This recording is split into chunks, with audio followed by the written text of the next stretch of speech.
Ready when you are. Okay. 7 o'clock on the dot.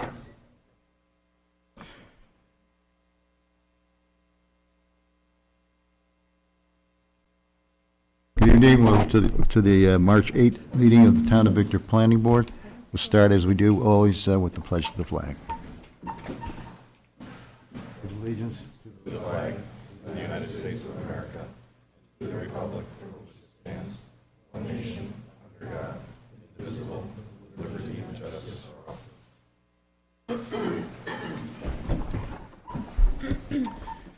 Some announcements. Emergency exits are to your left and your right, where it says emergency exit. The restrooms are out the entrance door and to the left as you're going out. Be sure to sign the attendance sheet at the back of the meeting room, even if you're a developer or presenting an application.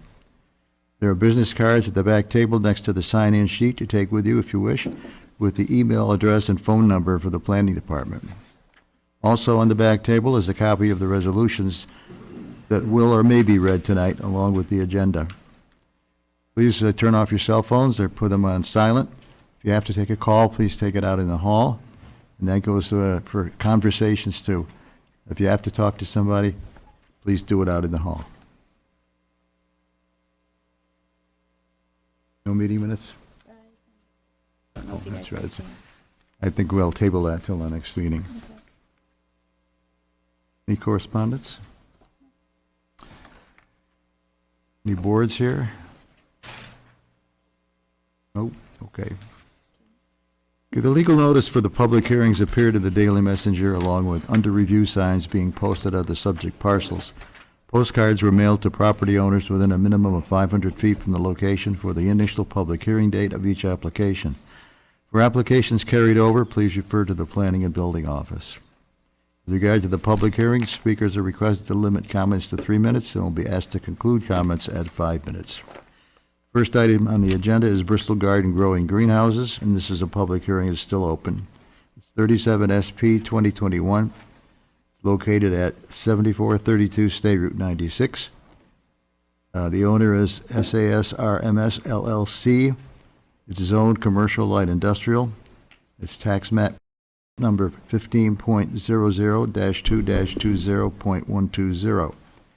Applicant is requesting approval to construct 4 Westbrook greenhouses, 24 feet by 144 feet long and 14 feet high, and 5 Westbrook greenhouses, 24 feet by 120 feet and 14 feet high for growing flower and vegetable plants. Ernie? Yep. Before you start with this, I think Kim has a few things she needs to, Did it again. Did it again, Kim. about the next meeting. There's a sign up here that says, Kim. Well, would you step up there? Okay, I'll be quick, Fred.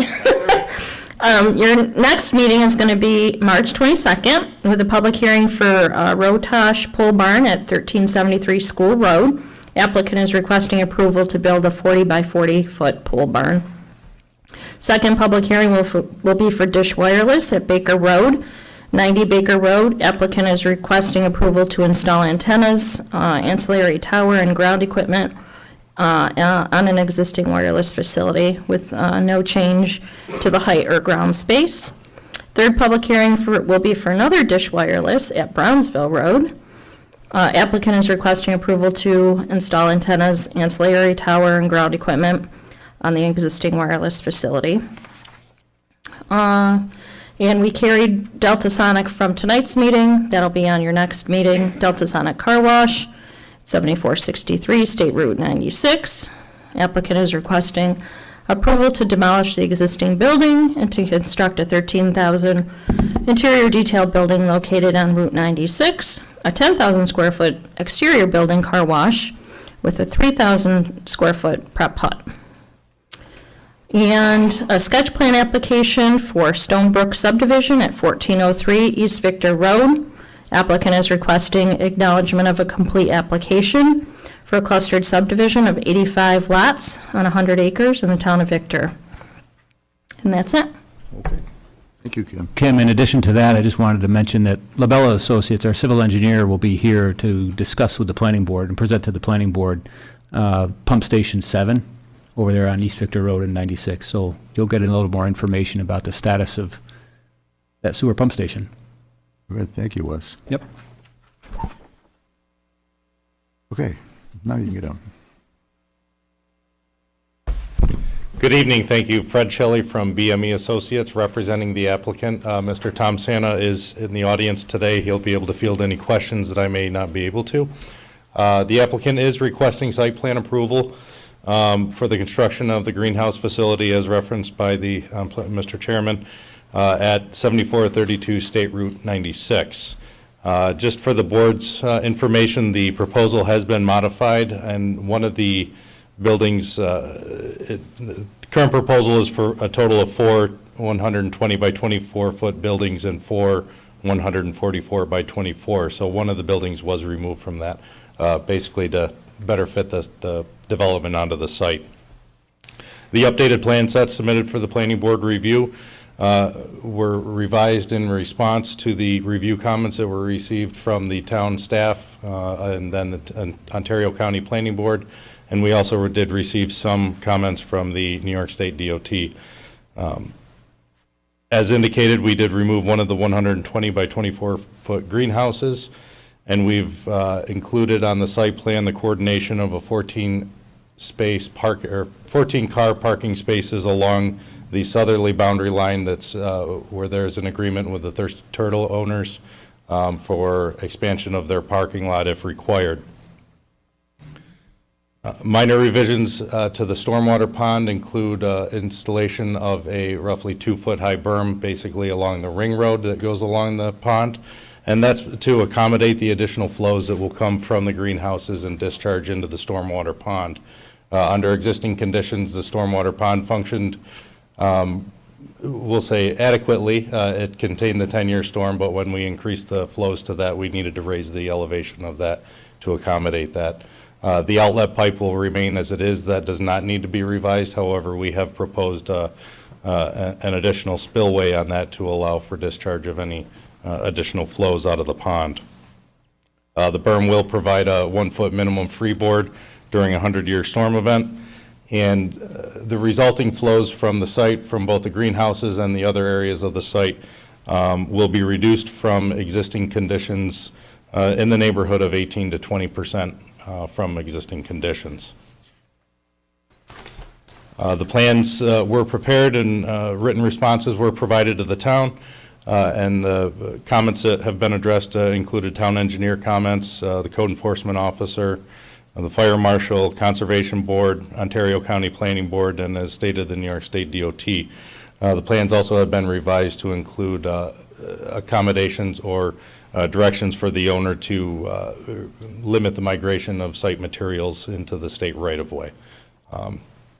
The project also did receive a variance to allow a 41.9-foot front setback from the Raleigh Road right-of-way, and that occurred at the November 1st, 2021 Zoning Board of Appeals meeting. And with that, I'm happy to answer any questions that the board may have. We do understand that the town engineer is currently reviewing our submission. We included a drainage report, a drainage memo, which included the analysis of the existing conditions, the proposed conditions, and we look forward to receiving any comments on that. Well, I think first we should hear from Wes. Any comment on that? The response seems very thorough. So I think that, based on the town engineer review of these responses, we will likely find that they've addressed our concerns.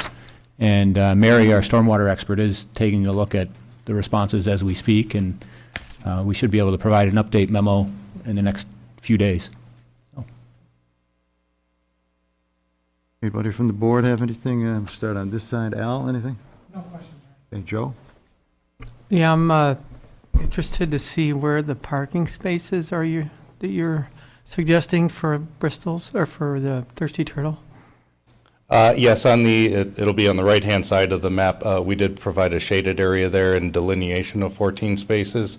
The spaces do straddle the property line, However, but it is an extension, and they are dimensioned based on the edge of pavement, existing edge of pavement from the Thirsty Turtle and into the site, the 18 feet as required by code. I guess I'm struggling to see how you can fit those in when there's already parking spaces in front of all of those. Are they redoing the whole parking lot arrangement in that area? He said that he would have to. I'm sorry, you have to step up to Yeah. the microphone. It's okay. Glad to hear you. I just want to make sure Yeah, everybody no else does. problem. Thanks, Joe. When I talked to Ted, he said he would have to If you redesign. could just give us your name, please. for I'm the sorry, my record. name is Tom Santa. I'm representing Bristol's Garden Center. Ted Rund, who's one of the owners at Thirsty Turtle, had mentioned that he would have had to kind of redesign his parking area once they move those in, because then it'll give him another avenue to put other parking between there and his building.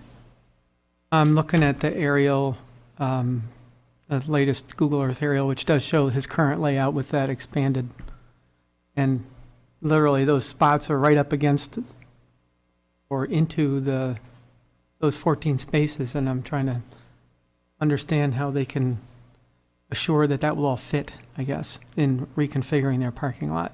And maybe that's not your engineering Yeah, that's- job, but yeah, it's, I think Ted would have to answer that. I wouldn't be able Yeah. to. I'm just there to provide the area that he had asked for. okay. I'm looking to see how we can be comfortable proving this, knowing, that they have enough space to do what they need to do. Because they sold us on expanding this patio, that they could use the parcel through an agreement with you folks, where your greenhouses are going now. So, I don't know, Wes, have you looked at that at all with? So this is the first that I've seen, the updated plan with the actually demarcated parking spots. Mhm. I don't think we've provided comment on that previously. Yeah. Oh. Okay. Did you can see the Google Earth Yeah, aerial, right? And what I'm talking about? I don't know, if you want to take a look, I got it up on the screen. Yeah, well, I've looked at it before too, but I would have to say that Ted would have to redesign that, and I'm not sure how he would do it, but it would provide more parking for him if it's needed. I know it was one of the things that he had mentioned, that he really felt he probably didn't need it, but if he did need it, it was available. It seems like that parking lot can fill up pretty quickly on a popular evening. And if they've got 14 spots for their staff, you won't, I mean, there'll be cars down on 96, which they've done before. And I know that's not your Yeah, problem, and I'm just trying to reconcile the two. So, all right, so what I'm hearing is there's no formal solution yet. I'm hearing some assurances that Ted thinks he knows how to do it, Ted Rund. I'll be interested to see that, so. okay. Okay, that's all I had, Ernie. Scott? I guess I sort of feel the same way about the parking stalls. Light separation from the building. Is your mic on? Sorry about that. There is a slight separation between the parking stalls and the building, is that correct? That's correct. We provided, I believe it was approximately 3 feet. I'm just wondering, is there a code item that's relevant to this when parking is up real tight to a building like that? I guess I would ask Wes maybe, or Kim, has codes reviewed this parking? Who did review it? Al did, Al did? on March 3rd. Okay, with the parking? He did the updated site plan. Okay. He had no further comments. Okay. And I guess I just had a question on your drainage analysis. You're subject to phase 2 because you're disturbing more than 1 acre. Is that correct? I believe the disturbance will be less than an acre for the construction of the buildings. As I understand, and Tom can elaborate on it, is they basically install post columns and then they build off of that, and they're able to build actually without regrading the entire site. So really, the major disturbance would be the installation of the berm, and then minor areas toward the rear of the site. Okay. Well, if LaBella's stormwater person is accepting of that, it's certainly okay with me. I have no more questions. Joe? I understand the stormwater plan. I am curious, though, and maybe I don't understand, when we're growing things, we need water and fertilizer. Where does that water go? once we're done feeding the plants? The majority of the water is absorbed by the soil that the plants are in, and the minor amount that comes out is absorbed right into the soil underneath the greenhouse. The greenhouse floor is porous. So at some point in time, will we have an excess of nutrients in the floors of the greenhouses, or is there not sufficient that we got to be concerned? I wouldn't be concerned, because it's a very minor amount of fertilizer that's used, and like a lot of the plants, a lot of them are done on drip irrigation, so it's controlled water. So as soon as it starts to come through the soil, it gets shut off. So there's not a lot of running off Okay. out of the plants or out of the soil. That helps, thank you. Okay. Board have anything else? If not, anybody? I did one other, sorry, Renee. So that parking area that Ted wants to take advantage of, is he actually going to pave that, or is it going to be gravel, or do you know? Since it's going to be partly on your property. When I talked to him, I think he was just going to keep it gravel. He was not going to pave it. Because right now, it's lawn. There's some lawn there that he'd have to remove that's on his property. And Okay. then I grade could- it to the level. Yeah, I'll have to ask Al to see if the code requires more than just gravel. Okay? Do you have an objection if he has to have it paved? No, Okay, there's no objection. all right. Wes, you're, I've got a note that I've written down to check on the parking, right? I think there was a Thirsty Turtle site plan and resolution that was done a while back. So we can dig those up, the site plan and the resolution, to see if that talked on any specifics for paving, or if just the code is going to require it. But we'll follow up on that too. that plan had cars right now where the north, I'll call it the east end of the buildings, the greenhouses that are being proposed. So the top of that area in that picture. So it wasn't for parking along the edge of this paved parking lot. It was up where, not where the trucks are in that picture, but to the right of them, where it looks like there's stone storage or whatever you guys had for landscaping materials in that area. That's my best recollection of that, so. But yeah, if you can, somehow we can work that out. Sure. That'd be great. Thanks. All I got. Anyone from the public have any comment or questions? Not hearing anything. I guess we're set for tonight.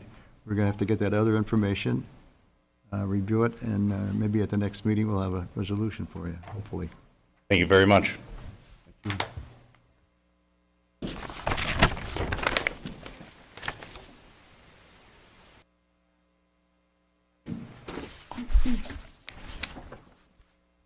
There you go.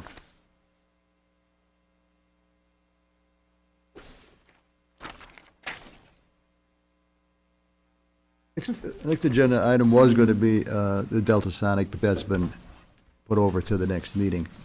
Our next item is Valentine Meadows. It's at 7241 Valentine Road. The owner is Comark Holdings. It's 01 PS 2022. It's zoned residential 2. Tax map number 1.00-1-21.000. The applicant is requesting approval for a clustered subdivision of a 28.6 acre parcel into 8 individual lots, ranging in size from 1.58 acres to 5.87 acres. The property is currently divided by Valentine Road with an existing house on the south side of Valentine Road and an existing barn structure on the north side of Valentine Road. This will be the second step in a 3-step process for a major subdivision. The sketch plan was acknowledged complete January 11, 2022.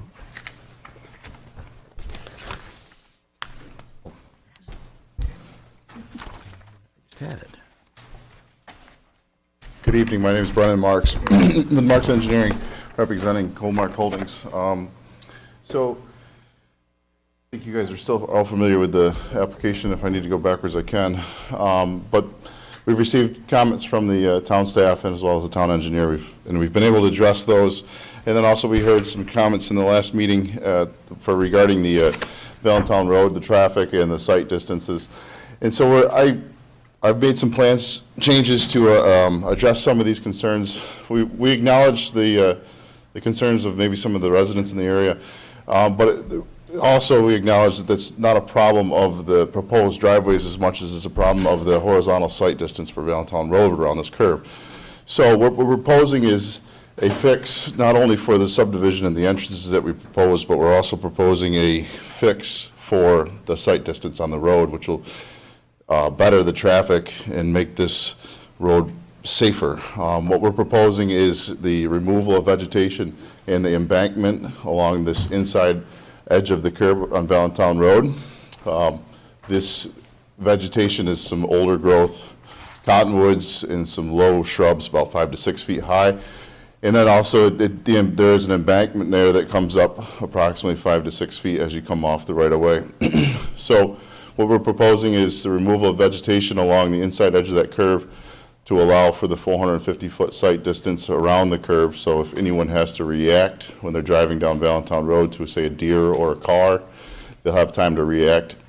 The embankment will be laid back away from the right-of-way by removal of some soils and at a 2-on-1 grade coming off the right-of-way.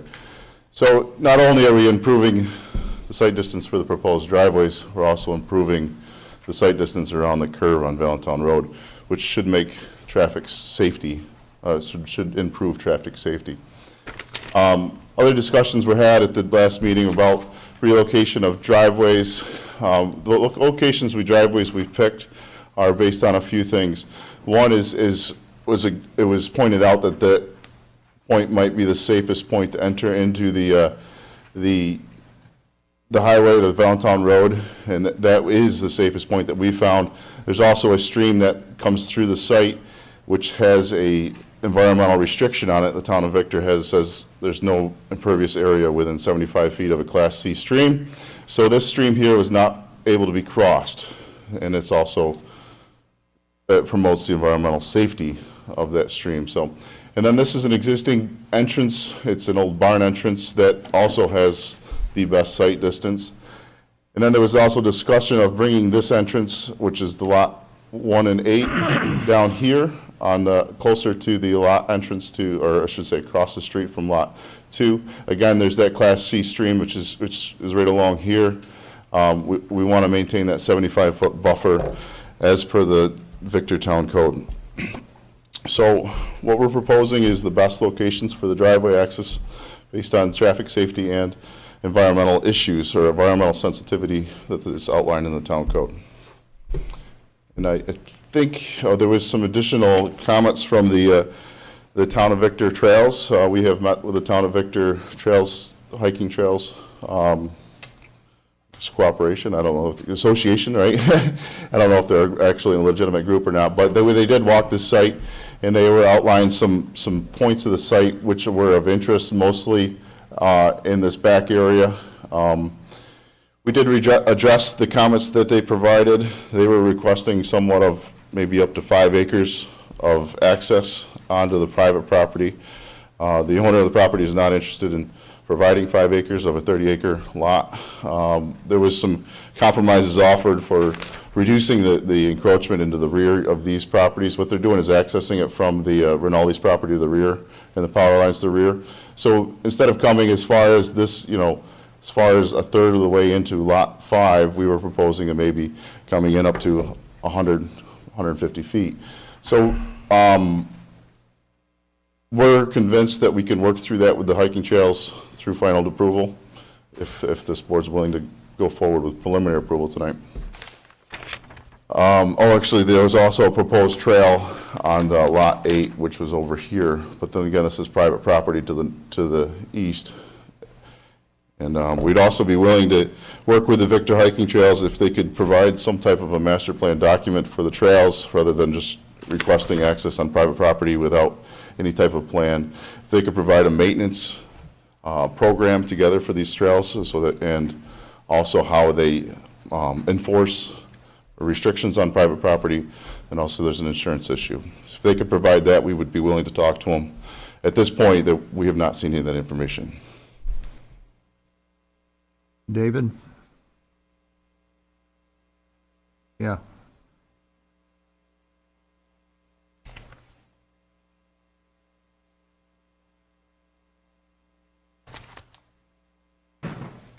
What about that Rinaldi question?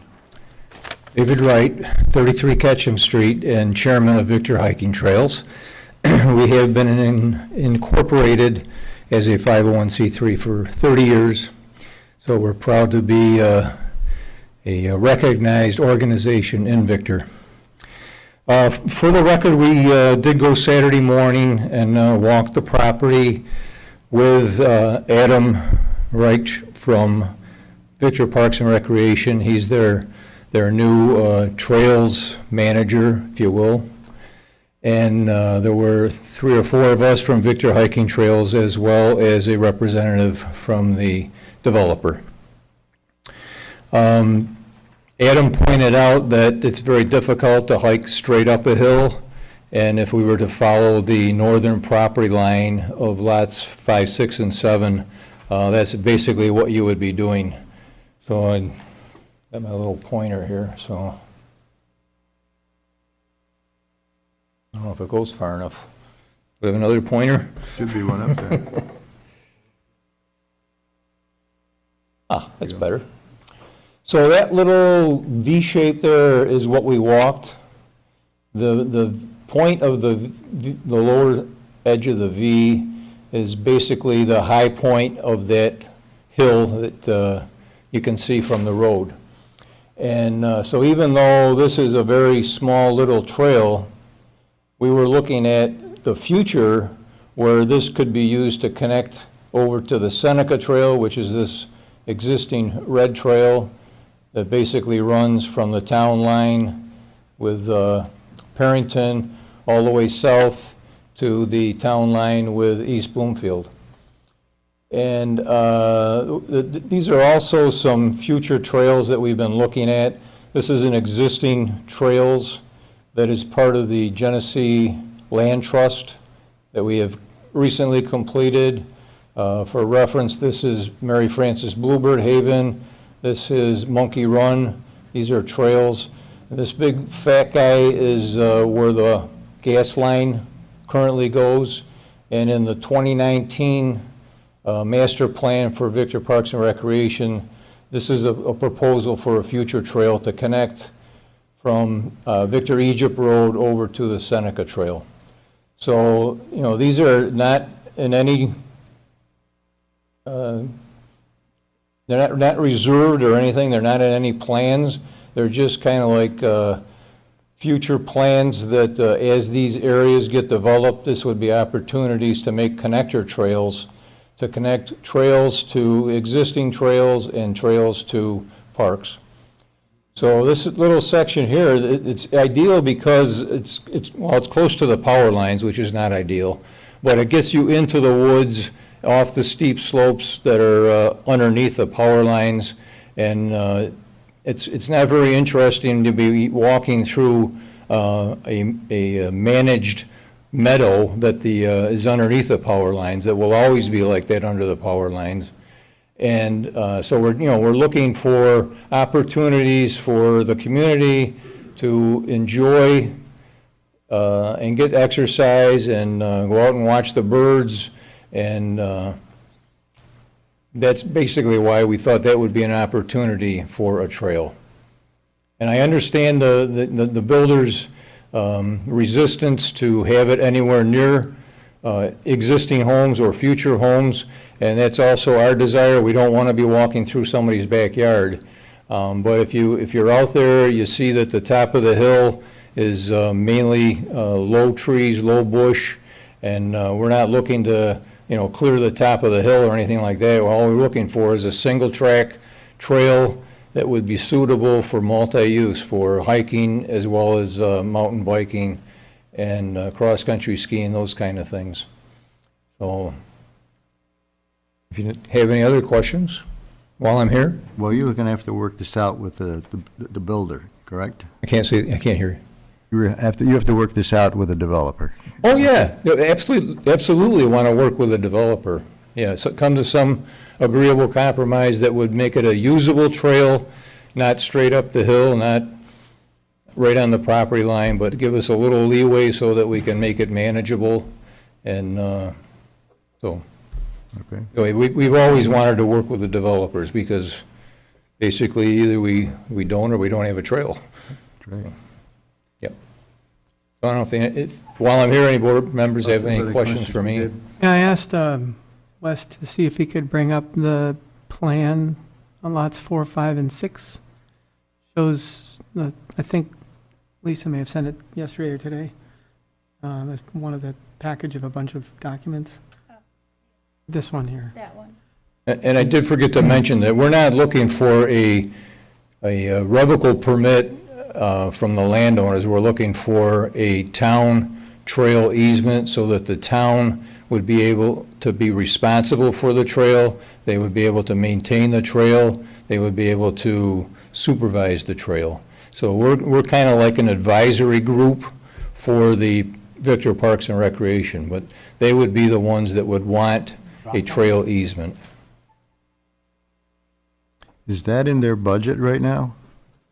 There's nothing in their budget right now, and this would not be developed at all until we got connections to the Seneca Trail through the other property. And I just recently found out that Rinaldi's has sold the property where it's going to be all residential, and so we're going to have to work with a new owner on that to get permission to have a trail on their property. And we haven't done that yet, but we will. You know who it is? I don't know, I was going to stop in to the planning department this morning, but the door was locked.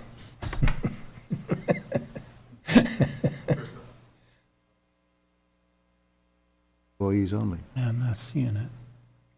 Okay, thanks, Dave. See, he's going to bring up the Who's going to do that? plan, I Got thought. it in an email? I got a question while they're Sure, looking. sure.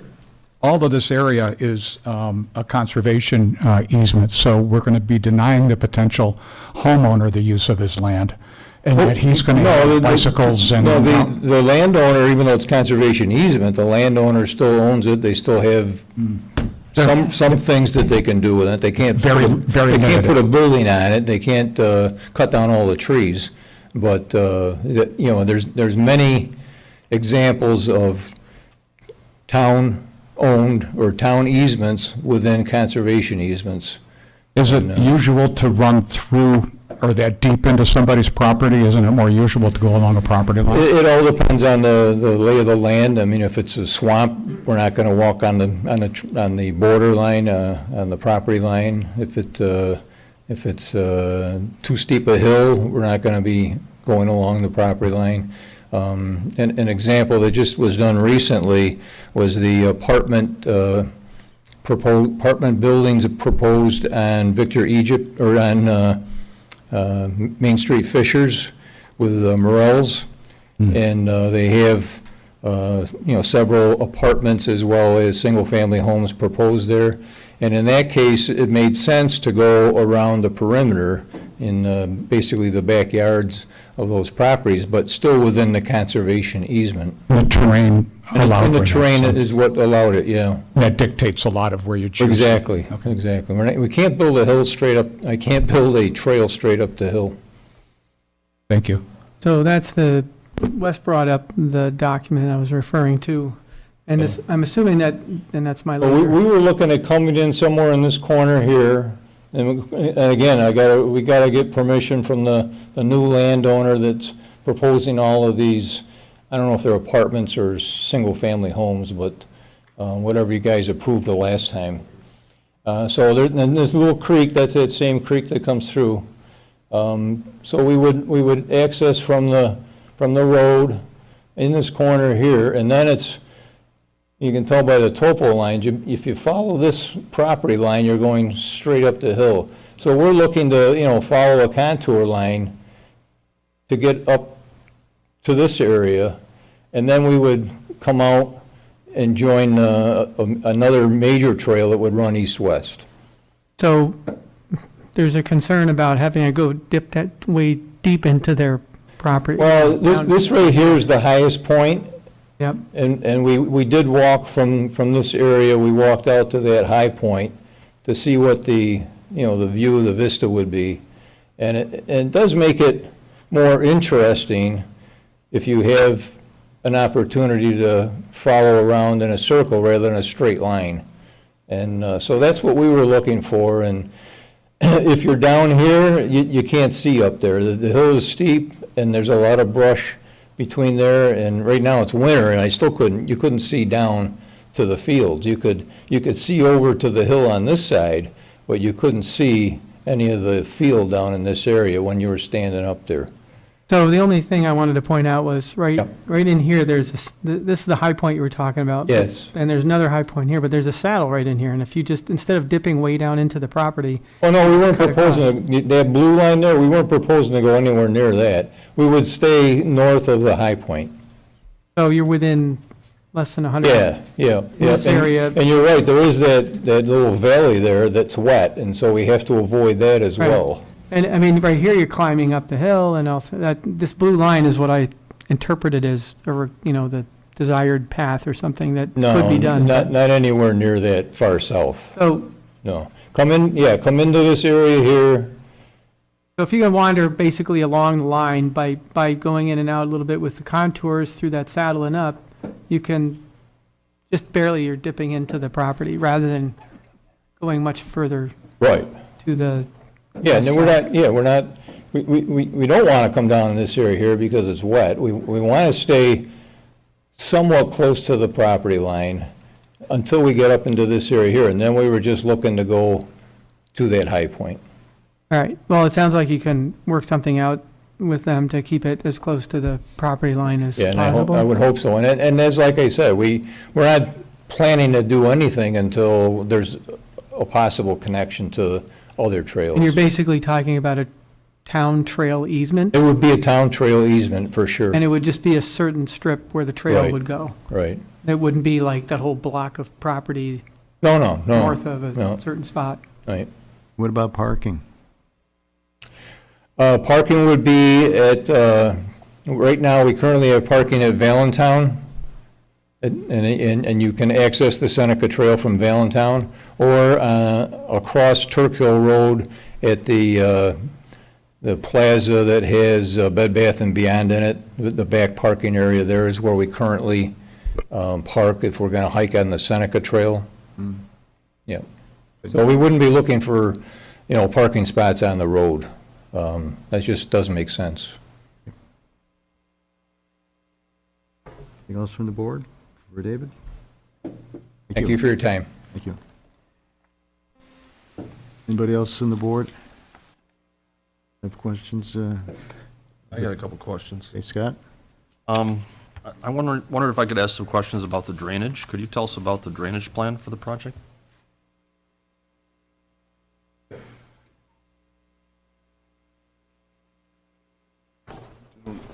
Wes, I don't know if you have a copy of the grading plan you would like to bring up there?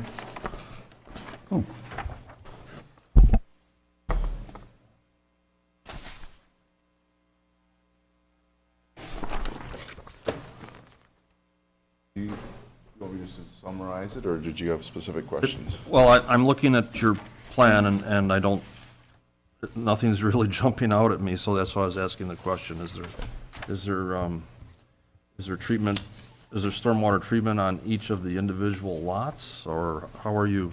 Yeah. I see a storm infiltration trench design as a detail, but I Yeah. don't see where that would be. So, we provided there is drainage taken into account in the design. We did provide a drainage calculations based on the disturbed areas for the 4 new residential building lots. The proposed drainage is individual for each house. There is, and it doesn't show on this plan, I can show it on that plan if you'd like. Storm leaders will connect out to the road drainage along Valentine Road. The storm leaders will have a 60-foot strip of infiltration chambers in the sandy soil with a high perk rate. We're assuming that or I should say, we're based on the calculations provided, the mitigation for the impacts on the 1-10-year storms will be little to no impact. With the sandy soils on the site, in general, it's hydraulic soil group Class A, there's no runoff at existing conditions, and there's 0.02 CFS runoff at proposed conditions for the 10-year storm. So based on the disturbance, you're basing your disturbance on four lots, but you're actually proposing 7 lots total? But the other ones aren't being proposed at this time? Those on the other side of the road, I think. No, we've got 1, 2, 3, 4, 5, 6 Right, so there's west side, and we've 2, got, 3, 4, and then 8, and then lot 1 is existing. so, I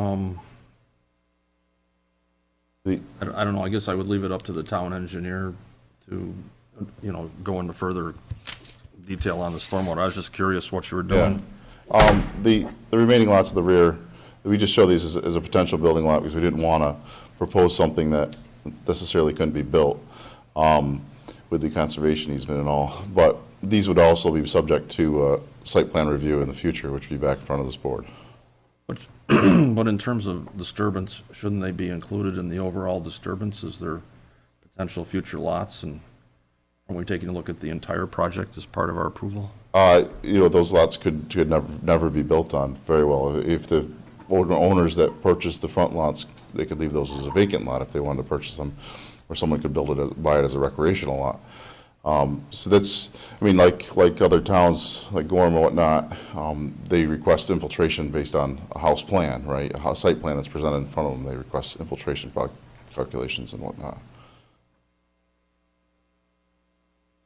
Well, I think I'll yield to the town engineer on drainage and disturbed areas. That's okay. I think that question will also relate to seeker, but we're not there yet, so I think I'm done with my questions. Getting close, though. Thank you. Cody, is all set? Anybody else? Hey, anybody from the public have any comment or questions?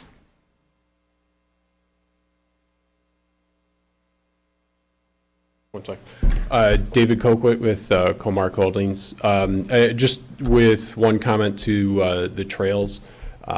We did the site walk with the trails on Saturday, and as you pointed out, Mr. Logan, that one piece does come rather far, and that blue line was the proposed trail. It does come rather far into the property.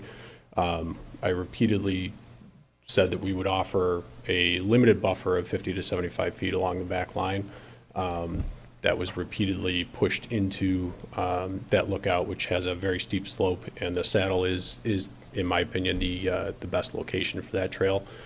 More than willing to work with the trail system based on some limited impacts. However, what was proposed is very loosely worded and just a concern from the owner's standpoint to give free rein to the trails without a master plan that really does show anything with the long-term plan behind it. So we're willing to work with the town and the trails when there's a plan, but at this time I'm just concerned it's too loose to be able to react to as an owner of the property.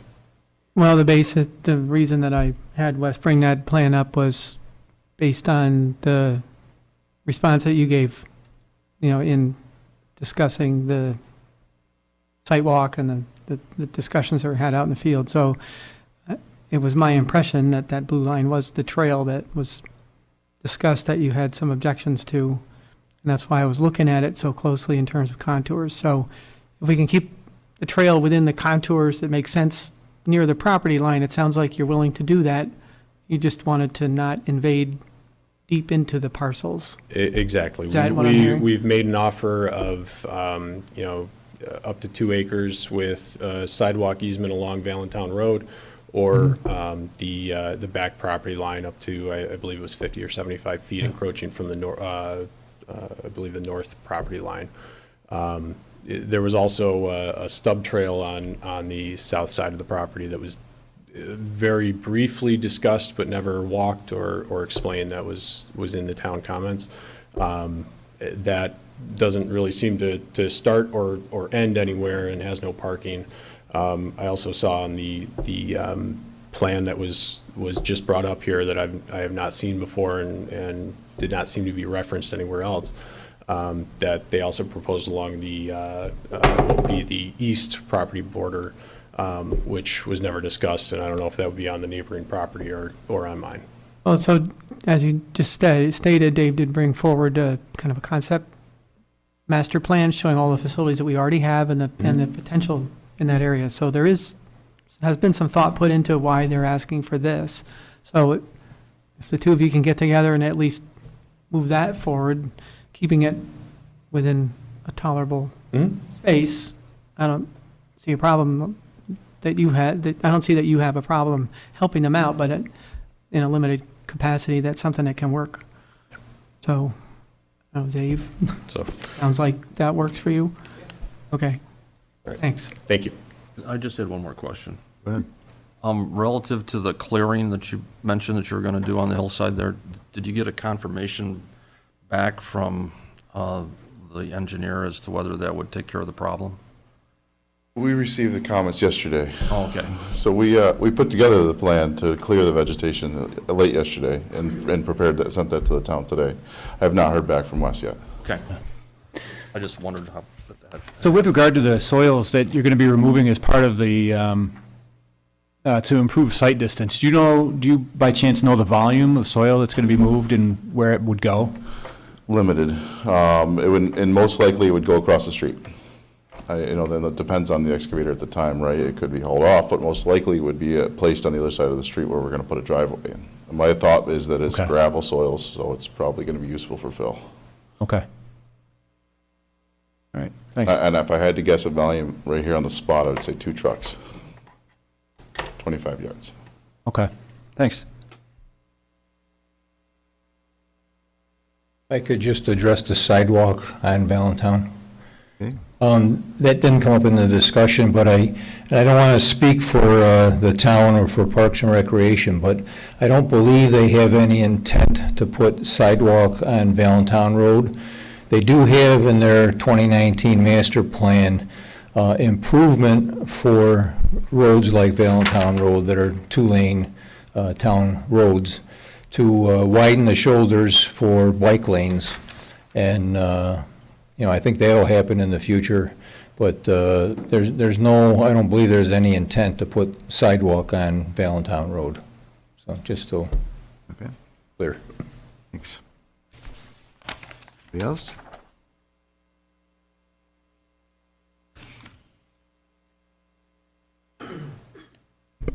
Dave Palmer, Valentine Road. Did any of the board members take my advice and go up and look at the traffic? I did. Good. Your town engineer also visited the site and pulled into the driveway and backed out.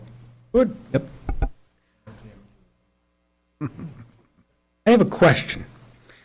Supposedly this land is put into environmental conservation. Who pays the taxes on this land? The owner of the property pays the taxes too? Yes. Okay. And all the time, all for the next 100 years? The owner of the property.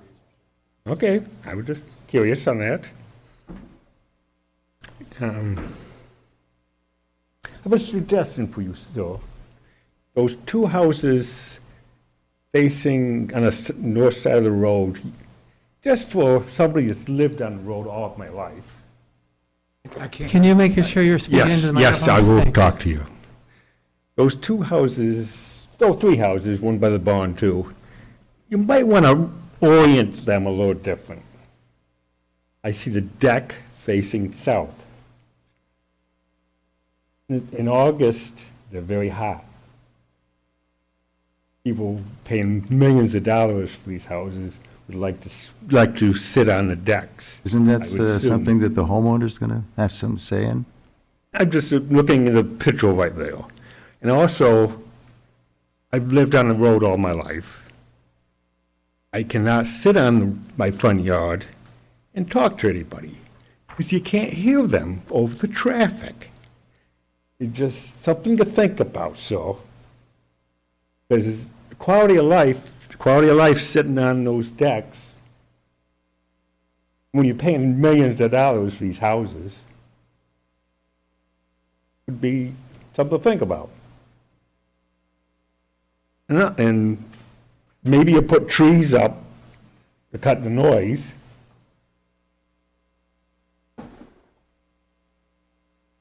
You just, if you're gonna go do this, it would make life better for the people buying these houses. Because I can't sit on my front yard and talk to my wife. Well, that's going to be up to him and the people that Yeah, want to but build I'm a just, house. I'm trying to help him, because he's gonna do this anyways.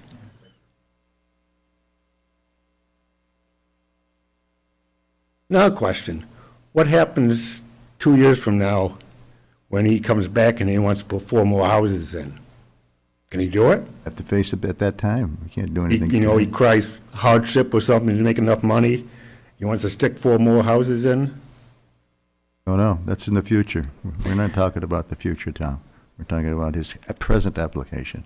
I can just confirm that the proposed density there on this project site cannot be exceeded per the zoning law. So, You've already told me in the last meeting, you can put a house on 1 acre lots. yes, I may have said that. But that doesn't mean that there are density requirements. There's also a density overlay district. So for the parent parcel, which I don't know I can't remember off the top of my head what the size of this parcel is. But per the overlay zoning district, residential overlay zoning district requirements, the applicant would not be able to come back and add additional homes to this project area. It's gonna be interesting when he starts digging these basements, because they're gonna be 8 feet deep, right? Wouldn't the basements be 8 feet deep? Yes, so? You know, they're not gonna be patio homes, are they? Usually they're about 8 feet deep. Remember, Well, this land This is, conversation is not on the record because we can't hear the responses. So direct your questions up here. okay. When he digs these basements, they're gonna be 8 feet deep, correct? Around that. That land is now 6, 7 feet below grade of the road. He's gonna hit water, Well, that's going to be his problem, yeah? right? He may wake up the next morning and find ponds. So. We'll see. Yep, time will tell. Remember, God ain't making any more land.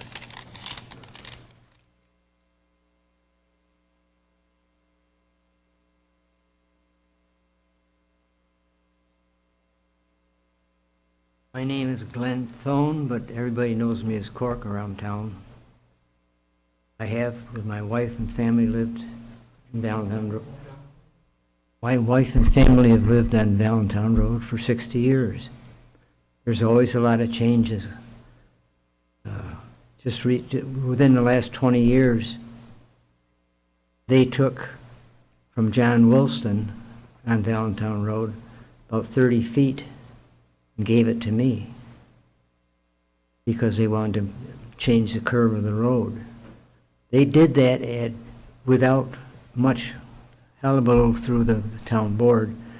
They all sat in John Wilson's front yard, the whole group, not you gentlemen, other gentlemen, and worked everything out there rather than a town meeting, which is a lot quicker and a lot easier. But Mr. Wilson lost at least 20 feet out of his front yard just to make the road straighter. The road is constantly getting busier and busier. I have the opportunity to go out to my newspaper box around 7:30 in the morning on a work day especially. You have to be very careful. Just step in, get into your mailbox. My wife and I have been in our front yard raking leaves. I had a post, a light post, about 25 feet inside my yard from the road. Car came across our yard, just missed my wife and I, took off our post, went down the road more and slammed into a pole. The speeds on Valentine Road are terrible. Early in the morning, it's terrible, terrible. I think we can all agree on that. But nobody's doing anything about it. Well, I disagree. I think the builder actually has taken the concerns that you folks expressed in the last several meetings about sightlines and the speed, and that move to pull back the embankment and the vegetation, I think, is going to make it a lot safer for the folks to get in and out of those driveways. It isn't sightlines, it won't do all of it. The speed has to be lowered. I've talked to the town highway superintendent, he hems and haws with me. No, wait a minute, let me keep talking. Well, your 3 minutes is getting close too, so. Did you all have 3 minutes, couldn't talk any further? Yeah, you get 5, actually. Is it 5? I got 5, okay, thank you very I'd like much. to have him stop at Okay. 3, but he can go to 5. Believe me, it's speed and traffic. They've got to change that. It's my understanding that the town highway superintendent is constrained by New York State rules governing the speeds that are set on types of roadways. So It's the same it would story. take a petition to the state DOT. That's the same story I get from them. It's a true story. Well, why doesn't he do it? I'm not sure if he has or he hasn't, so. I know he hasn't. But speed and traffic, and the other thing is, all the heavy, not all the heavy trucks, but many heavy trucks go down Valentine Road. I have seen the trucks with the 90-ton limit where they have 3 axles on the trailer. Mhm. All right. They go down there.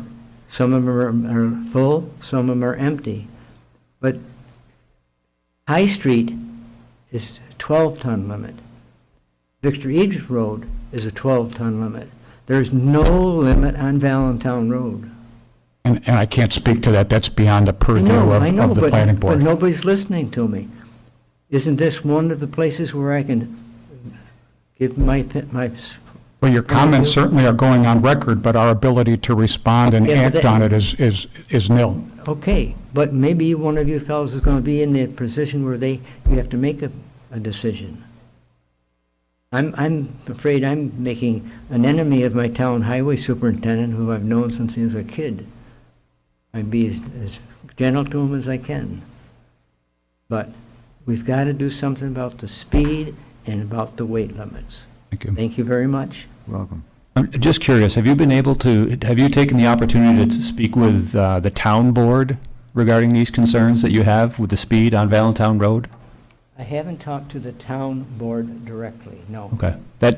I think that might be a good opportunity for you to express your concerns Okay, there as now, well. These gentlemen here are all part of the town boards. No, they're not. This is the planning board. This is an administrative body. But- I'm suggesting you talk to the legislative body, the rulemaking and lawmaking body for the town of Victor. Are you talking about the town supervisor? The town supervisor and the town board, yes. He's doing more business in Albany than he does here in Victor. Anybody else?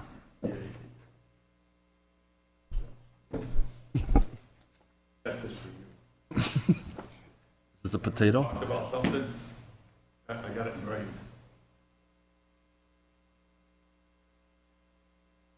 Francis Road, Valentine Road, Monkey Run.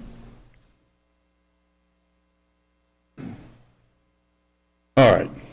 How much of this bank are you going to take off in order to see around that curve? That's what I really want to know. Because back in 1959, when they built this road, that's all raised up. From up here, all the way to High Street. All that's filled from Corky's house all the way down, actually his father-in-law's house, Winans' house.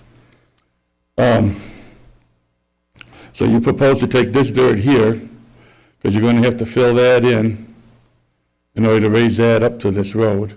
And right there will be a pond.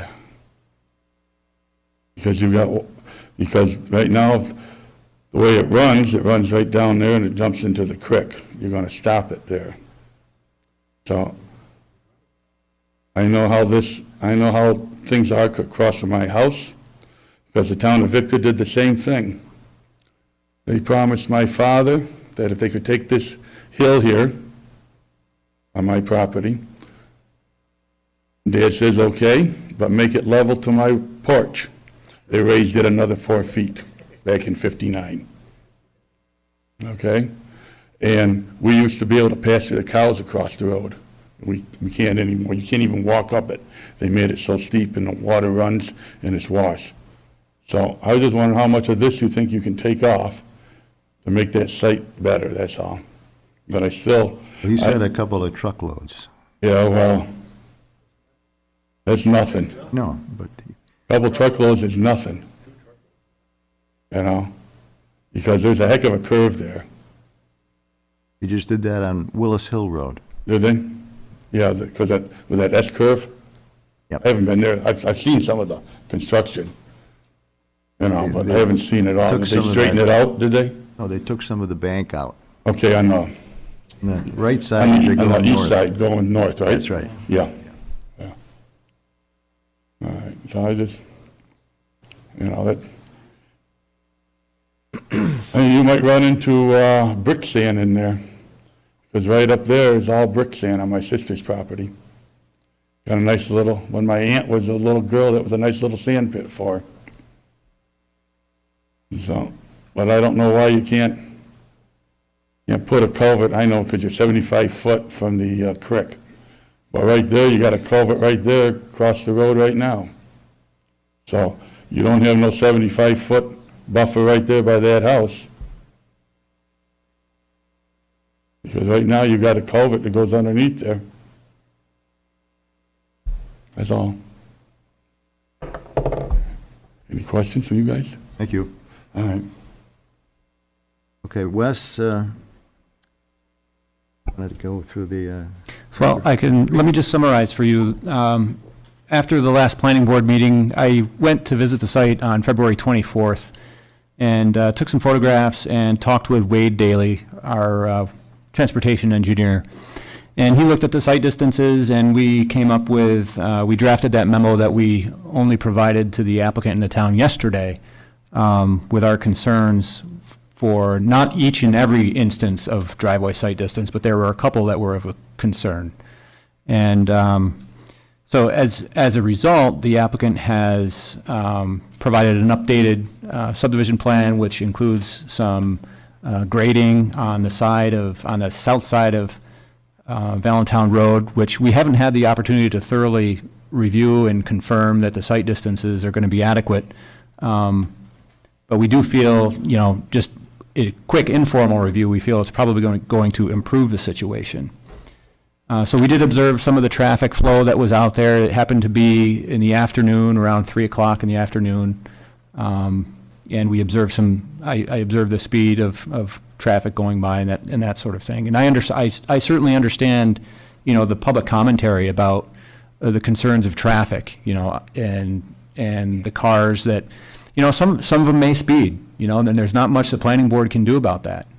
There were quite a few that seemed to be going the speed limit, and maybe even below the speed limit seemed to be going, some people are probably pretty cautious when they drive that road, maybe because they live in the area and they know the circumstances. So it was a varied experience out there. And I was a little nervous pulling out of the existing driveway that was on the south side of the road. And primarily it was due to the limited sight distance looking east towards Victor Egypt, if you were looking that direction towards Victor Egypt Road. So I think the proposed improvement here is intended to help create a safer environment for not only those folks who might pull out of these proposed driveways, but also for those people who are already traveling the road to avoid and have the necessary site distance to avoid running into anybody that might pull out of these proposed driveways. Sorry, I'm glad that she brought these up so I can present them a little bit. This is what we submitted earlier today, was showing roughly where we're going to remove vegetation and embankment. This is a lot where this is just a close-up of what would be removed. The previous picture before was kind of looking from the driveway, but as you can see, most of this is vegetation, and there's a slight embankment which you can't see because it's covered by vegetation that will be laid back more so to allow for that site distance. That over there is the far hedgerow on the east side of the existing property. So I don't know if you can back up to the beginning and just kind of flip through them, and I can briefly discuss them. So this is, oh, there you go. I couldn't include all of them, That's- so I tried to okay. get most of them. Yeah, so this is lot one looking towards Victor, looking towards High Point Road. So that tree and there's actually a next slide, if you could see it a little closer. There's actually a window here which we didn't count for when our site distance. We can measure our site distance out here. But that tree is actually in the right of way. We're going to take that down. We'll cut back the vegetation to the right of way line. If you flip to the next one, I'll go quick here. This is looking from east from the lot one, which is where the existing house is, or sorry, lot one and lot 8, where the existing house is. We're going to take that vegetation out, lay that slope back. And then if you go next, you'll see a close-up of it. Essentially, that's what we're doing. And then if you keep going, if there's more, that's it. What we have is basically this telephone pole here is where the lot 3 and 4 enter out right next to this telephone pole. So it's basically just looking back this way towards Victor. And that also impedes the same view. So if you flip back 2 or 3 to the site plan, I can just kind of show you where that wedge is that we're removing. It's right here. There's a slight wedge here. We've taken it out of the conservation easement, and it's approximately 15 to 20 feet deep at the deepest point. I've taken it out of the conservation easement and also proposing to write an easement to the town of Victor Highway Department for vegetation control. Looks like a good solution to me. And then also, it'll improve the traffic safety on the road.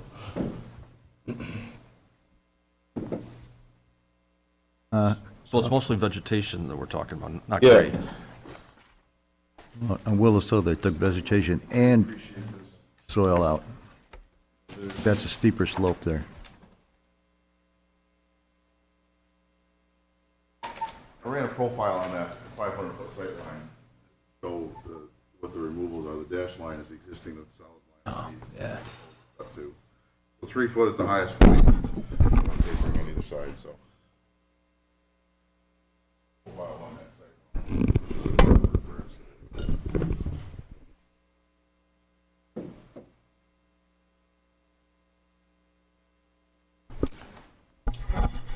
What's the, So if you're comfortable going through this draft, part 2 of the EAF, we can do that. If you'd like some confirmation about site distances and any related concerns with regard to the Arundecoit Creek watershed stormwater management requirements, we can try to satisfy those to help make you feel more comfortable with the draft seeker, if that's what you're looking for. But is the board's will? Want to do that? My sense is if you can button up those issues, then I think we can get through the part 2 quite quickly, but Okay. it seems like we might hit a snag along the way without them. Okay. That's my sense. Okay, then you think we'll be ready for this in the next meeting? Mm-hmm. Okay. And that'll be enough time for your person to go and take a look at this information and confirm that what's being proposed is going to do the trick for the site distance and Yeah. also be a benefit to the town as I see it. Yeah. And that should also make any final subdivision application and approval pretty quick, I would think, because we're hammering out the details and the highly technical components during this preliminary subdivision review, so the final should be a quick button-up. Well, I think we can probably close the public hearing now. Do we have a motion to close the public hearing? I'll move it. Scott, was it? A second? Second. Joe Limback seconds. All in favor? Aye. Aye. Public hearing is closed. Next week, we will, next meeting, we will try to get through this environmental assessment form. I'm going to leave this with you.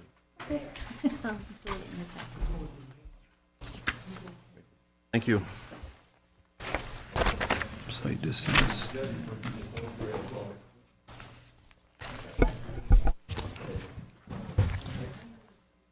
All right, our last agenda item is final subdivision for Southgate Hills Phase 2, East Victor Road. Owner is BRW of Greece LLC. It's a 01FS 2021, zoned residential 2, tax map number 28.04-1-48.000. Applicant is requesting approval to construct 15 lots on 10.14 acres under the clustering provisions, which will include all associated utilities and stormwater management. Approximately 3.99 acres will be placed in a conservation easement. This will be the third step in a three-step process for a major subdivision. The preliminary plan was acknowledged complete January 11, 2022. Hang on, before you start, like, Dave, Wright, could you guys take the conversation outside? But we have Yeah, other but- items to go through. You might have been done, but we have other people presenting, so, thank you.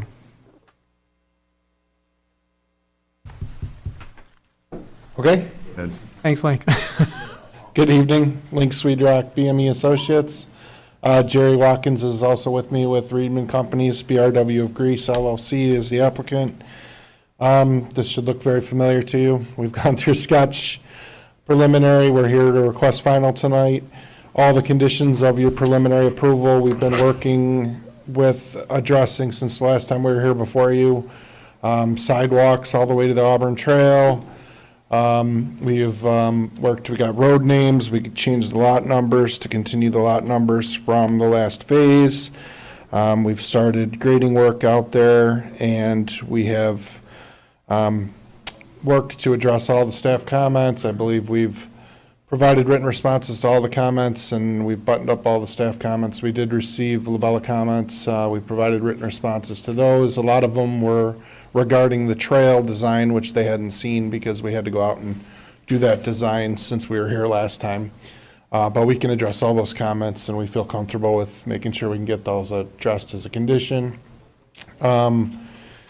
I think with that, we are just looking to do final tonight.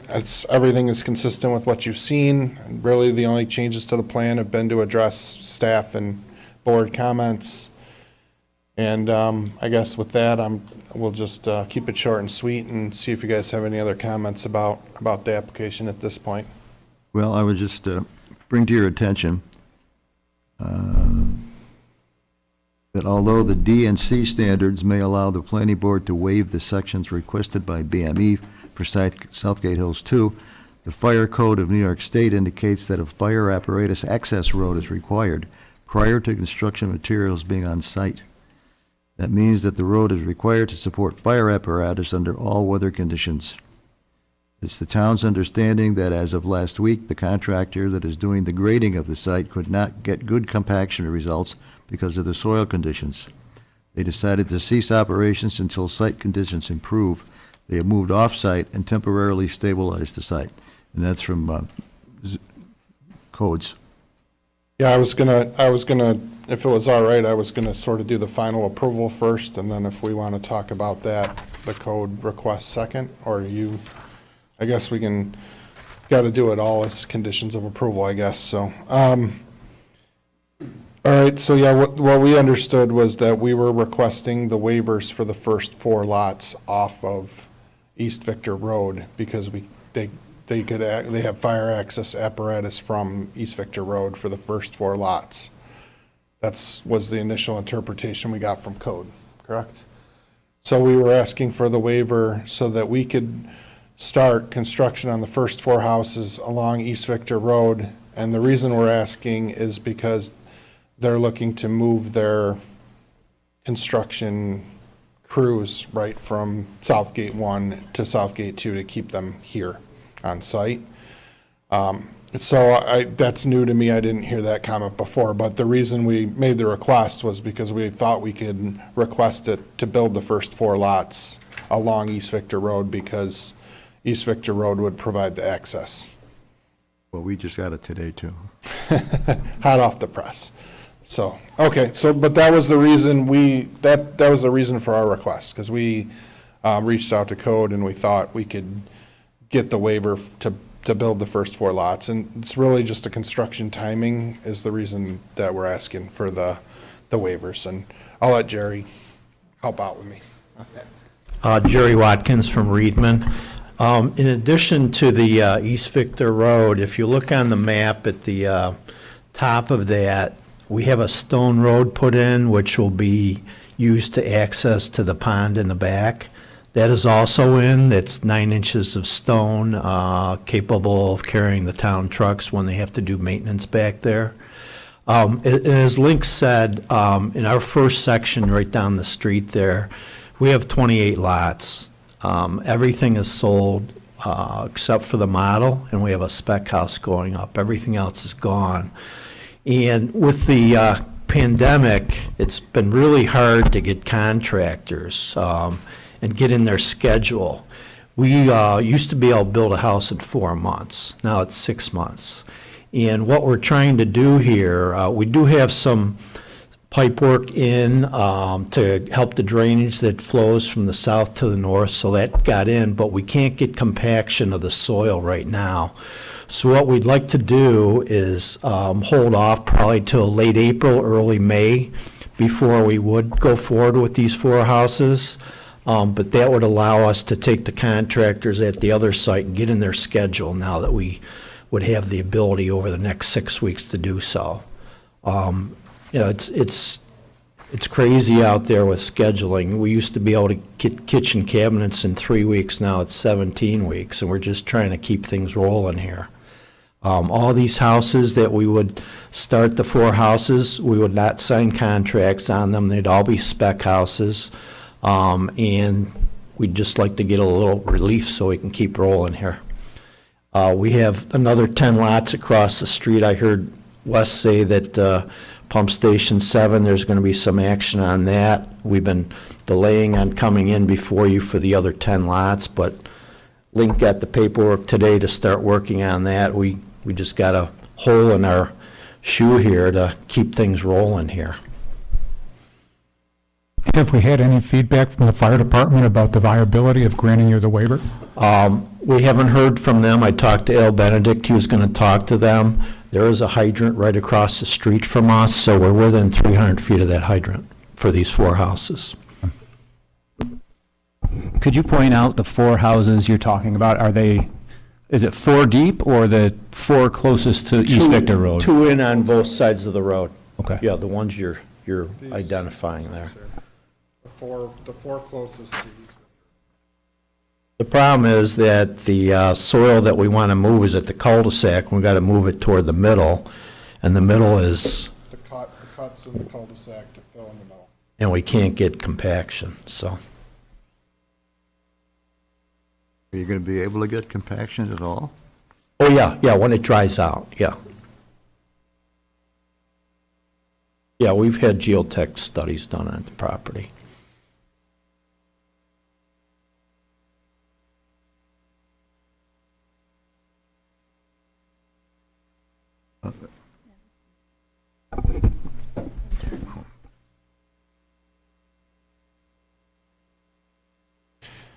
Yeah, and I guess if I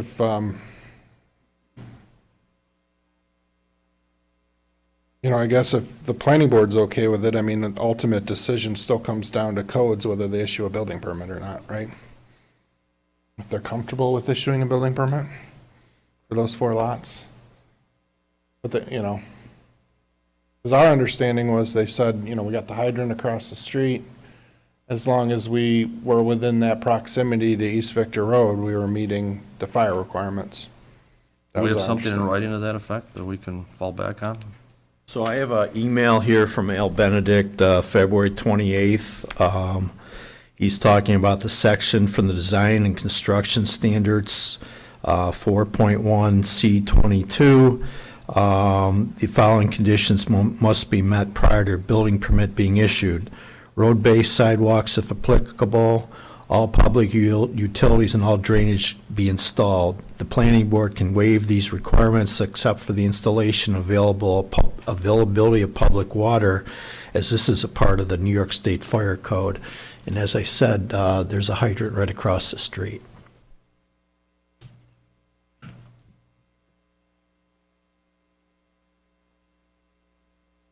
Isn't the one we're speaking about relative to the fire marshal or the fire chief? Isn't that the applicable person who can? Yeah, we'd have to I get him to understand sign what L off does. subject. But I think what Ernie recited is relative to the fire marshal or the fire chief. Am I correct in that assumption, or? The fire marshal does review it. So I don't think he has a right with the fire code to waive anything. No, I'm curious as to what his findings would be, what his opinion would be with respect to the request for the waiver. I have not heard back from him on that. I mean, I don't know about the rest of the board, but I don't feel real comfortable about granting a waiver if I haven't heard from the person who's the designated expert in this area in our town. Does What's- the town staff know, has this sort of arrangement happened previously where maybe a building permit was issued prior to a road being constructed and that sort of thing? And if so, how many homes were allowed? I know that we've done it, the planning board has allowed it in the past, many years ago. It's usually been for one house, and it's usually been a model. And it's on a corner where there is access to the hydrant. Thanks.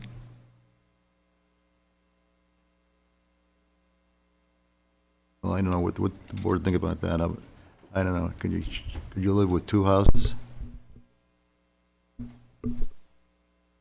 We'll take at least, we'll take two if we can, prefer the four, but Trying to make everybody happy. understand. Following the logic of what Kim just said, two would make sense, right? Yes, But that's what- going too deep off the road would not. I asked that. Yeah, I agree. So it would be the two that basically are fronting on East Victor Road, so basically. Correct. On John East Victor Road now. That's one deep off of the road, right? On either side of their driveway, not too deep. They're asking for too deep, but Right, because we got the stone road there up at the top. We have a comment that came in from the YouTube from a Dedra Kirk, 1476 East Victor Road. She says, I have no confidence they will manage all the runoff during the construction. My property is still flooded from the sewer lines started last summer. And then she adds, please do not waive the water management. What she means by that. They are building in a swamp, and without proper drainage and grading, my property will flood. So she is the property, right there. 1376. Yep, and we're solving that property problem with a 30-inch storm going right through our site to the pond up top. And that pipe is in. And we just got another one from Dedra Kirk. Make them do their job to, what's that, Susie? To code. To code. Please don't cut corners. So with two, you can manage, what about this, the flooding, though? I mean, this is a low area back there, it's always been low. Once we put a 30-inch pipe in with an interceptor here that's collecting that area. It's bringing it over to the pond, and then it's draining down to the creek down here. I mean, we've looked at the design. LaBella's looked at it. We're comfortable with our design and how we're handling stormwater. If she could have water in her backyard, but We're draining everything on our site that comes to that lower area and drains through there to the north. Is the 30-inch? That 30-inch in already? pipe, we did get, yeah, Link. we did get that in, Can too. you talk in the, I guess YouTube can't hear you very well. Sorry. Yep. So there's a low area in the middle of our site where we're proposing the 30-inch pipe that is gonna, and they've got swales in here, the swale here, and we're taking that all to the north to that pond, and that's really where the drainage pattern goes now. There's a natural low area in the middle of the site. And the drainage area is being maintained. So, I mean, we've done our due diligence to control and handle the stormwater management on the site. Is it already in, the pipe? Pipe we put in as part of this drainage. So it's actively draining the way you proposed for final Well, design? it's correct? under construction conditions because they can't get compaction, and so it's, might But the not pipe be. will carry water? Pipe will carry everything. It's gonna be temporary construction conditions right now because they can't get the compaction and finalize grading in that area, so unfortunately, it's a temporary construction deal. It's designed for full build-out to drain that whole area. Doesn't that make it a challenge to put in a house foundation? These aren't cut, those units on the road, so those basements will be in cut. You're not gonna be, the middle area of that road's gonna be in fill. We're cutting from the cul-de-sac and filling that center area. I'm just wondering, if you cut, are you going to hit the water table, or are you going to get water in the basements, so you need active drainage for those houses? Pumping from a sump pump, for instance? They're quite a bit higher, so these basements will probably be above that water table from Right, where so that 30-inch pipe Those is. two houses then won't be affected by this water situation. You got the construction condition, I guess. Higher, right? They're quite a bit higher. Hold on, I'll give you an idea.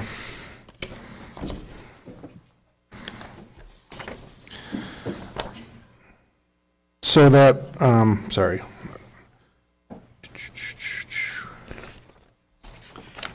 We have another comment from Deirdre Kirk. It says, "My yard is flooded because the sewer contractor didn't grade the lawn back to what was.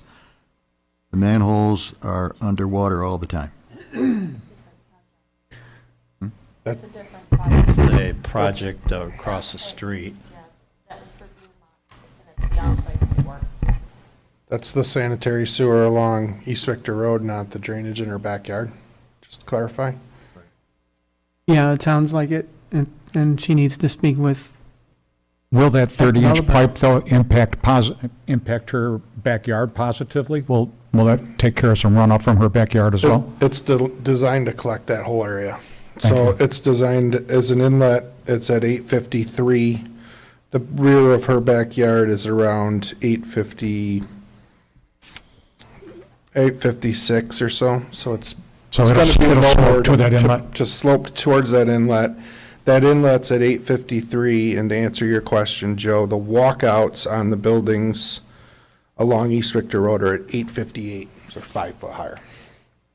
her beef is with and the grate- the developer and for the grate. Bluemont, it sounds like, and she needs to talk to code enforcement, and they would get to Bluemont? Kim, is that? We've been in contact with Jeff Smith. Mhm. She's been in contact with Jeff Smith. Okay, so that's moving along on its own, and it's got nothing to do with these guys. Exactly. Yeah, thank you. I think Just trying to cut to the our chase. design is designed to do everything we can for the Okay. drainage in the back Right. there. But you're under construction now and you don't have everything set exact per your design, right? You're working to get that set. Yeah, I mean, it's still Graded rough, it's still accordingly. rough graded, so it's not fine graded or, it's doing what it's doing to convey it to that pipe to try to keep the water off the site so we can do the work. We got the SWIP report from Glenn Lockwood from Labella one day, and he said everything's functioning on the site good. It's strawed and such, so.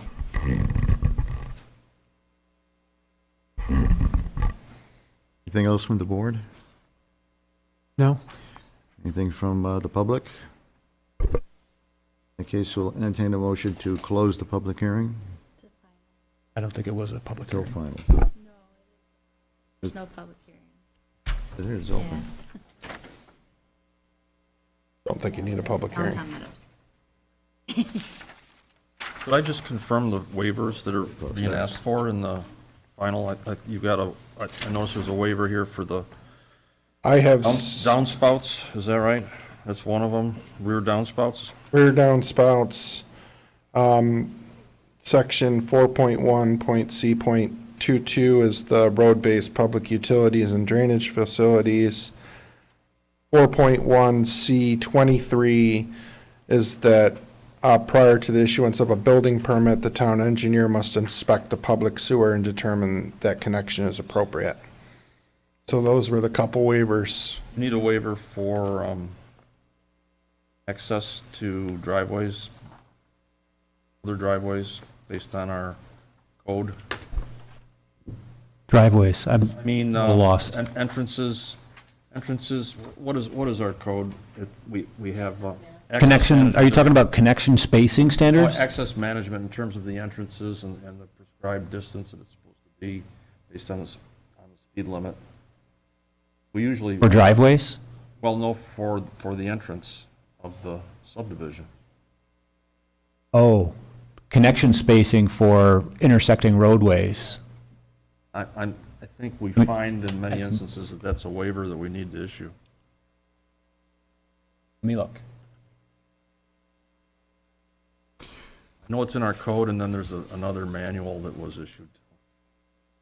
Well, he's looking up that one. So basically for the splash block ones, we're connecting all of the buildings into the storm sewer in the front, but the walkouts will be on splash blocks. Okay, I understand that now. Just wanted to make sure we had our waivers tallied up, that's all. Yeah, makes good sense to me. Anything else from the board? Nope. All right. Well, you've got a resolution here. And what does the board think about letting them put the two houses up? Are they okay with that? I'm fine with 2. This is a resolution for Southgate Hills Phase 2 Final, East Victor Road, dated today's date, March 8, 2022, application number 01FS 2022. Whereas the planning board made the following findings of fact, and I don't usually read these all, but some of them I will.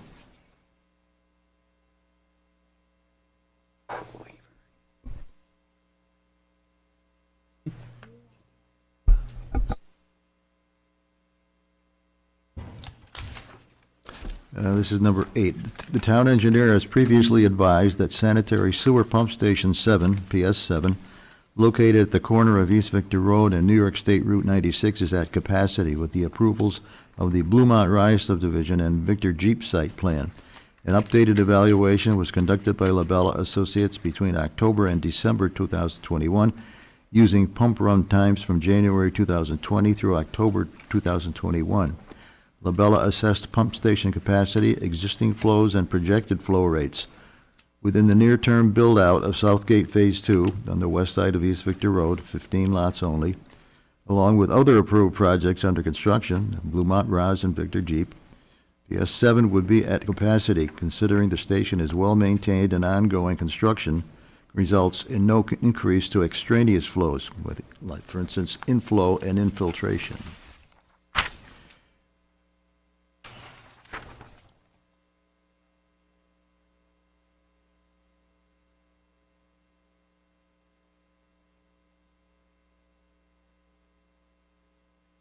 Number 9, in a letter dated January 4, 2022, the town engineer indicated that site distance from the proposed road intersection at East Victor Road to be satisfactory and recommended that 3 trees be removed south of the proposed intersection, as is identified by a note on the grading plan indicating, quote, remove any remaining trees within right-of-way for site distance improvement, close quote.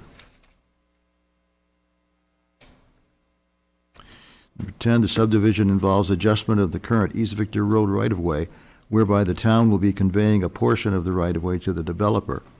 And in exchange, the Victor Town Board has requested that a 5-foot wide sidewalk be constructed within the proposed project, as well as along the west side of East Victor Road from the proposed road intersection at East Victor Road to the Auburn Trail.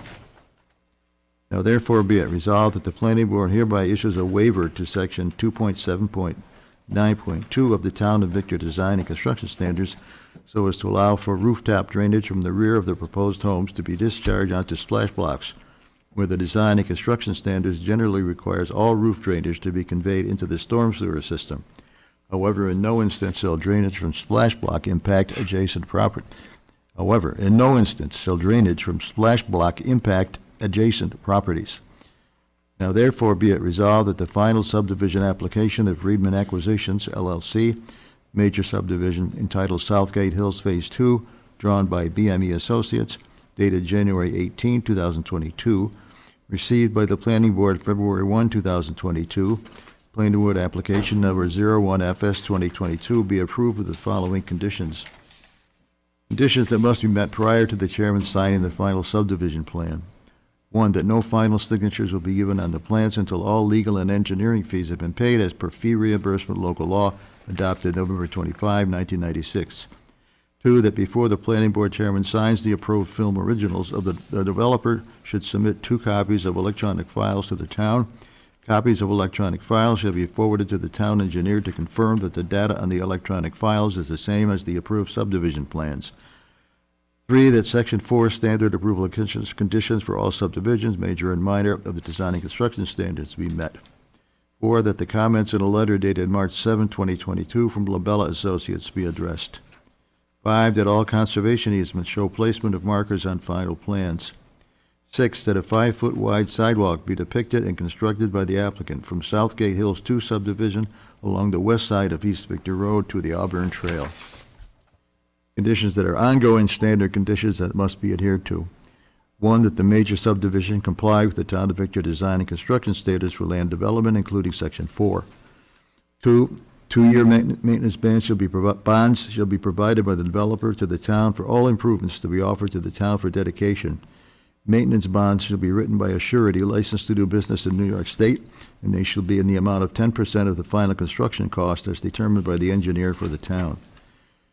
3, that approved subdivision maps, including conservation easements, lot consolidations, and lot line adjustments shall be submitted in digital format, AutoCAD 2002 or latest version, effective January 1, 2004, per Town Board Resolution number 193 of June 23, 2003. 4, that a pre-construction meeting shall be held prior to the start of construction.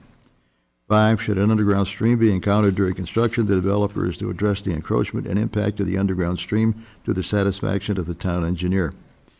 6, that a Town of Victor highway work permit be obtained, and be it further resolved that the planning board secretary distribute the planning board's approval letter. So Ernie, do we need an ongoing condition limiting development construction to the first 2 That's what I was just building gonna sites? ask Okay, everybody, because it's not on here. I Yeah. gotta get some wording for that. okay. I might suggest the following, Go ahead. that the planning board hereby issues a waiver to section 4.1.c.22 of the design and construction standards, not so as to not require the road base, sidewalks, and public utilities to allow construction for a maximum of 2 lots, specifically lots 29 and 43 that adjoin East Victor Road. Sounds good to me. At some point, they're going to satisfy the requirement for the road. Do we need to put anything in there about, until such time as the road has been successfully constructed, consolidated, compacted, whatever you want to call it, to accommodate emergency services? Sounds like that was the issue. Wouldn't hurt. Yeah.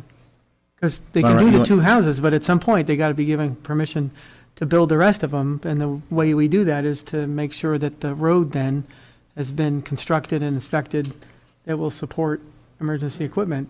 So that satisfies the town code, correct? That's my understanding. So this would allow, this basically is allowing them to construct the 2 homes closest to East Victor Road, because East Victor Road would serve as that fire apparatus access road, and they have access to a nearby hydrant. So, the planning board would allow, and this is all subject to building permit review as well. And then we could clarify in this whereas or this condition that that the remaining lots can be constructed once the new roadway is found to be of satisfactory condition to serve as a fire apparatus access road, and that the remaining public utilities have been installed. Wouldn't that be moot for the further building permits anyways? Wouldn't those conditions have to have been met for the further homes? Yeah. So do we need the language? Well, they're not able to do any of that work until that road base has been put in properly.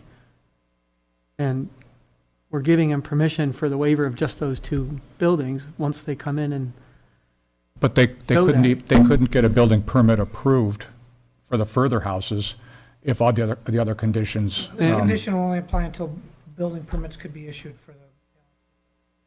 yeah, The other conditions, the conditions would have to be met before we'd grant the permit. yeah. I guess I was looking to, No, I know where you're going. The more I thought about it, Yeah. I thought it would become moot, once the project proceeds. right, I mean, as long as they can show that they've satisfied that problem, that code. Well, I think your other code says we have to meet all the town Victor design and development regulations. So you're only granting a waiver for these two lots. The rest of them have to meet Rest of them Okay. go to the All right, default. well, the Victor yeah, I guess design and development standards, right? Maybe I'm overthinking it. No, it's a good thought. I think it Yeah. needs to be explored, so. I think just making sure that you're identifying the two lots, right, is, you're still covered with your other conditions of Yeah, I guess, approval probably, right? All right. And Wes specified the two lots that the waiver pertains to. Okay, no, I guess, yeah. Do we Okay. need a waiver from the other one, the sewer one, if we have sewer along the frontage? So you're going to be tying in, those two lots are going to tie into The new sewer, the new sewer. but they have available sewer on East Victor Road. And but you're not going to tie into But we're not the gonna tie sewer into main. that. Yeah, you can't get a C of O until you get all that tied in. So, So I guess we need that waiver. you're going to need that waiver as well. So the same goes for section 4.1, point C, point 23, that prior to the issuance of a building permit, the town engineer must inspect the public sewer and determine that connection is appropriate. isn't he already going to do that? Again, to Joe's point, they can't get a C of O until they got all that hooked up, right? Yeah, but you're looking for a building permit prior to the town engineer, Yeah. because we're not going to be able to inspect anything and say that the sanitary sewer. I think your condition is lots, you'll grant a waiver to allow building permits to be issued for lot 43 and lot 29. A waiver from that section with the understanding that before the C of O is issued, you'd have to meet that condition, right? Yeah, Tie it to the C of O. yeah. You won't be But able to still- flush a toilet unless that thing's, You're giving us a building permit, but you're not, we still have to meet that requirement before we can get a C of O, yeah.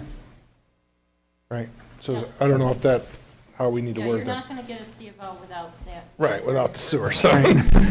So we're asking for a waiver for you to waive that condition to allow us to get a building permit for lot 43 and lot 29, with the understanding that we still are required to meet that requirement Right. before certificate of occupancy. Okay. We're not saying anything about C of Os. We're just saying you can start building. Right. Yeah, Yeah, you don't wanna give them a waiver. right. No, Please. of course not. Please, God, no. Thanks, Kim. Nope. And then as far as the connection spacing for intersecting roadways, so section 2.95, 2.9.5, intersection design requirements of the design construction standards, it says intersections of collector streets by other streets shall be spaced not less than 800 feet between center lines. And I think we're slightly above 800 feet, in excess of 800 feet between the existing Southgate Hills Drive and this proposed roadway. Okay, so you don't think we need it? I don't believe so. Okay. Yeah, I think it's 800 feet about from the property line to property line. Remember when we were looking at that sidewalk? Okay, so then we've got our waivers all lined up. We're going to be able to prepare the appropriate letter.